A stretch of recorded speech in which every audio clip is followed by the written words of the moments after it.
തംബ്നെയിലിൽ പറഞ്ഞിരിക്കുന്ന പോലെ ഹാഡി താമരകളുടെ വിത്തുകൾ വാങ്ങി വിഷമിച്ച് പറ്റിക്കപ്പെട്ടു എന്ന് സ്വയം ചിന്തിച്ചിരിക്കുന്നവരാണോ നിങ്ങൾ?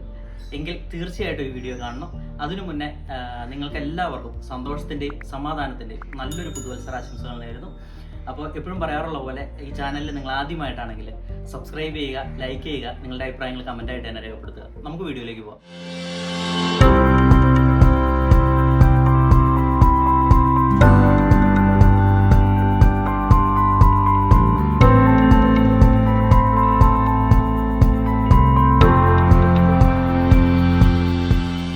ഹാഡി താമരകളെ പറ്റിയും ട്രോപ്പിക്കൽ താമരകളെ പറ്റിയും വിശദമായിട്ടുള്ള ഒരു വീഡിയോ ഞാൻ ഇതിനു മുന്നേ ചെയ്തിട്ടുണ്ട്. അതിന്റെ ലിങ്ക് ഞാൻ താഴെ ഡിസ്ക്രിപ്ഷൻ ബോക്സിൽ കൊടുക്കുന്നുണ്ട്. അത് തീർച്ചയായിട്ടും നിങ്ങൾ കാണണം. എന്നിരുന്നാലും ഞാൻ ചുരുക്കി പറയാം, എന്താണ് ഹാഡി താമരകൾ? ഹാഡി താമരകൾ എന്ന് പറയുന്നത് ഉപഉഷ്ണ മേഖലകളായിട്ടുള്ള ചൈന, ജപ്പാൻ പോലെയുള്ള പ്രദേശങ്ങളിൽ നിന്നും ഉത്ഭവിച്ച താമരകളാണ് ഹാഡി താമരകൾ. അതുപോലെ തന്നെ ഇനി ട്രോപ്പിക്കൽ താമരകൾ തായ്ലാന്റ്, അതുപോലെ തന്നെ നമ്മുടെ ഈ ദക്ഷിണ ഇന്ത്യ, ഇങ്ങനെയുള്ള സ്ഥലങ്ങളിൽ നിന്നും ഉത്ഭവിച്ച താമരകളെയാണ് ട്രോപ്പിക്കൽ താമരകൾ എന്ന് പറയുന്നത്. പക്ഷെ നിങ്ങൾ ശ്രദ്ധിക്കേണ്ട ഒരു കാര്യം, ഇത് രണ്ട് ജനുസുകളോ അല്ലെങ്കിൽ രണ്ട് തരം ഇനങ്ങളോ ഇതൊന്നുമല്ല. ഇതെല്ലാം ഒരേ ഇനമാണ്. ഇപ്പോൾ നമ്മൾ ഒരു ഉദാഹരണം പറയുകയാണെങ്കിൽ, നമ്മൾ മനുഷ്യരെല്ലാവരും ഒരുപോലെയാണ്. പക്ഷെ നമ്മൾ കുറച്ച് പേര് ഇന്ത്യയിൽ ജീവിക്കുന്നു, കുറെ ആളുകൾ അമേരിക്കയിൽ ജീവിക്കുന്നു. അപ്പൊ അമേരിക്കയിൽ അല്ലെങ്കിൽ ജനിച്ചു വളർന്ന ഒരാൾക്ക് ഒരുപക്ഷെ ഇന്ത്യയിലെ കാലാവസ്ഥ ഇഷ്ടപ്പെട്ടില്ലെന്ന് വരാം. ഇതുപോലെ തന്നെ നമ്മൾ ഇന്ത്യയിൽ ജീവിച്ച് നമ്മൾ മറ്റൊരു രാജ്യത്ത്, തണുപ്പുള്ള ഒരു രാജ്യത്തേക്ക് പോയി കഴിഞ്ഞിട്ടുണ്ടെങ്കിൽ നമുക്ക് അവിടുത്തെ കാലാവസ്ഥ ശരിയായില്ലെന്ന് വരാം.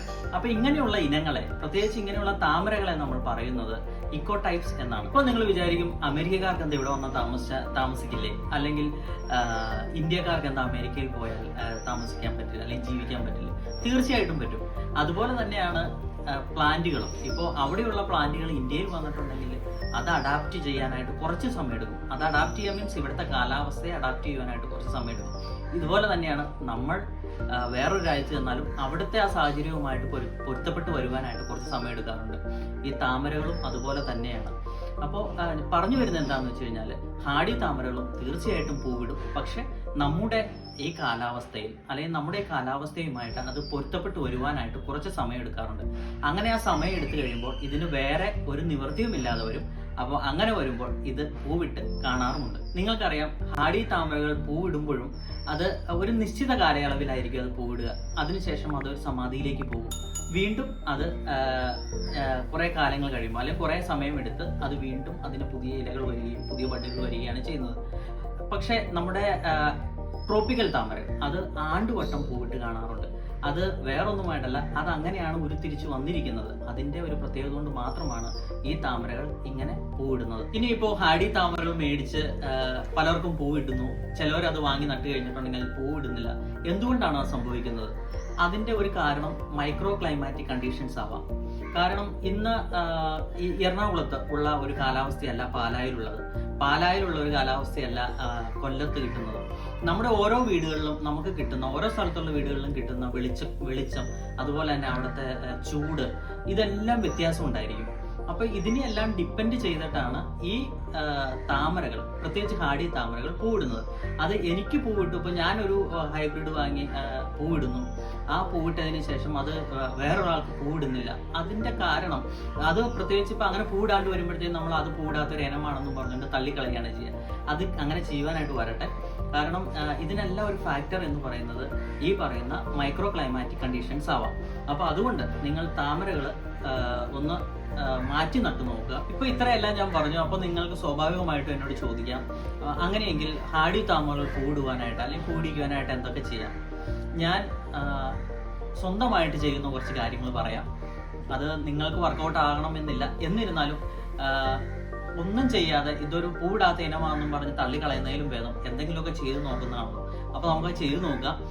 നിങ്ങൾക്കത് വിജയിച്ചിട്ടുണ്ടെങ്കിൽ അല്ലെങ്കിൽ അതിൽ നിന്നും ബഡ് വരുവാണെങ്കിൽ തീർച്ചയായിട്ടും എന്നെ അറിയിക്കണം. അപ്പോൾ ഞാൻ ചെയ്യുന്ന ടിപ്സുകൾ നിങ്ങളുമായിട്ട് ഇപ്പോൾ ഷെയർ ചെയ്യാം. ഒന്നാമത്തെ കാര്യം, ഏത് ഇനം കൾട്ടിവർ ആയിക്കോട്ടെ, മൈക്രോ ആയിക്കോട്ടെ, സ്മോൾ ആയിക്കോട്ടെ, മീഡിയം ആയിക്കോട്ടെ, ലാർജ് ആയിക്കോട്ടെ, ഏതാണെങ്കിലും നമ്മൾ വളരെ വലിയ ഒരു കണ്ടെയ്നറിൽ നടുവാനായിട്ട് ശ്രദ്ധിക്കുക. രണ്ടാമത്തെ കാര്യം, ഒരുപാട് ഇലകൾ തഴച്ചു വളരാതെ പഴയ ഇലകൾ, ഇപ്പോൾ പുതിയ ഇലകൾ വരുമ്പോൾ പഴയ ഇലകൾ കട്ട് ചെയ്ത് ഒരു 3, 4, 5 ഇലകൾ മാത്രം നിർത്തുക. മൂന്നാമത്തെ കാര്യം, നമ്മൾ ഇത് നടുന്നത് കൃത്യമായിട്ടും കറക്റ്റ് സമയം നോക്കി എന്ന് വെച്ച് കഴിഞ്ഞാൽ ഒരു ഫെബ്രുവരി ലാസ്റ്റോട് കൂടി ഹാർഡി താമരകൾ നടുക. അപ്പോൾ മാർച്ച് മാസം നല്ല ഡേ ഡ്യൂറേഷനുള്ളതാണ്, നല്ല വെയിലുള്ള സമയമാണ്. മാർച്ച് ഏപ്രിലോട് കൂടി നിങ്ങൾക്ക് ബഡ് വരാനുള്ള സാധ്യതയുണ്ട്. ഇൻ കേസ് മാർച്ച് ഏപ്രിൽ വന്നിട്ടുണ്ടെങ്കിൽ ഇല്ല എങ്കിൽ മെയ് ജൂൺ ആ കാലയളവിൽ നിങ്ങൾക്ക് ബഡ് വരാനുള്ള സാധ്യതയുണ്ട്. അതിനുശേഷം ഇനി 4ാമത്തെ കാര്യം, ഒരുപാട് വളപ്രയോഗം നടത്താതിരിക്കുക, മിതമായിട്ടുള്ള വളം മാത്രം യൂസ് ചെയ്യുക.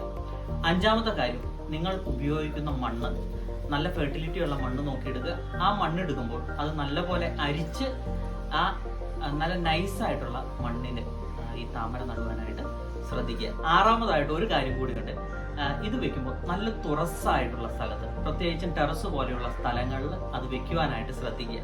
അപ്പോൾ ഒരു കാരണവശാലും അത് മരത്തിൻ്റെയോ മറ്റ് ഷെയ്ഡുകളോ ഒന്നും ഉണ്ടാവാതെ ഓൾ ഇത് നമുക്ക് എന്താ പറയുക, ഡേ ഡ്യൂറേഷൻ, ഡേ ലൈറ്റ് അതിന് കിട്ടാവുന്ന രീതിയിൽ തന്നെ അത് വെക്കുവാനായിട്ട് ശ്രദ്ധിക്കുക. ഈ 6 കാര്യങ്ങൾ നിങ്ങൾ ശ്രദ്ധിക്കുക. ഇത് ഞാൻ പേഴ്സണലി ചെയ്യുന്ന കാര്യങ്ങളാണ്. നിങ്ങൾക്ക് വർക്കൗട്ട് ആകുമോ ആകാതിരിക്കുമോ എന്നുള്ളത് നമുക്ക് മുന്നിൽ കണ്ടറിയാം. പക്ഷെ ഒരു കാര്യമുണ്ട്, നമ്മളൊന്നും ചെയ്യാതെ, ഞാൻ ആദ്യം പറഞ്ഞ പോലെ ഒന്നും ചെയ്യാതെ ഇത് പൂവിടില്ലാത്ത ഒരു ഇനമാണെന്ന് പറഞ്ഞ് അതിൻ്റെ ഒരു സൈഡിലേക്ക് തള്ളിക്കളയുന്നതിലും ഭേദം ഇങ്ങനെ ഒന്ന് ട്രൈ ചെയ്ത് നോക്കുന്നതാണ്. മറ്റൊരു വസ്തുത എന്താണെന്ന് വെച്ച് കഴിഞ്ഞാൽ, ഇപ്പൊ പുതുതായിട്ട് ഇറങ്ങുന്ന താമരകളെല്ലാം തന്നെ, ഒട്ടുമിക്ക താമരകളും ഹാർഡി താമരകളുടെയും ട്രോപ്പിക്കൽ താമരകളുടെയും ക്രോസുകളാണ്. അപ്പൊ അതുകൊണ്ട് കിഴങ്ങുണ്ടാവുന്ന ഇനം ഹാർഡി ആണെന്നും കിഴങ്ങുണ്ടായില്ല എങ്കിൽ അത് ട്രോപ്പിക്കൽ ആണെന്നും നമ്മൾ വിധി എഴുതാതെ ആ താമര പൂവിടുന്നതാണോ, അതെങ്ങനെയാണോ അത് പൂവിടുന്ന രീതി, നല്ല രീതിയിൽ പൂവിടുന്നതാണോ അതെയോ മിതമായ രീതിയിലാണോ പൂവിടുന്നത്, അങ്ങനെ നോക്കി നിങ്ങൾ താമര വാങ്ങുക. താമര പൂവിടുന്നതാണെങ്കിൽ നിങ്ങൾ നിങ്ങളുടേതായ രീതിയിൽ താമര നടുക. അങ്ങനെയാണെങ്കിൽ പൂവിടട്ടെ. അതല്ലാതെ നമ്മൾ അത് ട്രോപ്പിക്കലാണ് ഇത് ഹാർഡി ആണെന്ന് നിങ്ങൾക്ക് ഒരിക്കലും അത് വിധി എഴുതുവാനായിട്ട് സാധിക്കില്ല. നമുക്ക് നോക്കാം. ഇപ്പോൾ തന്നെ 1000 പെറ്റൽ, അൾട്ടിമേറ്റ് 1000 പെറ്റൽ താമര, ഇത് ചൈനയിൽ നിന്ന് ഉത്ഭവിച്ച താമരയാണ്. ഈ താമര നമുക്ക് ഇവിടെ ആദ്യകാലങ്ങളിൽ നമ്മുടെ നാട്ടിൽ പൂവിട്ടിട്ടില്ല. പലർക്കും പൂവിടാനായിട്ട് ഭയങ്കര ബുദ്ധിമുട്ടായിരുന്നു. പക്ഷെ ഇപ്പൊ നമുക്ക് കാണാം, ഈ റീസെന്റ് പോലും എറണാകുളത്ത് 1000 പെറ്റൽ പൂവിട്ടിട്ടുണ്ട്.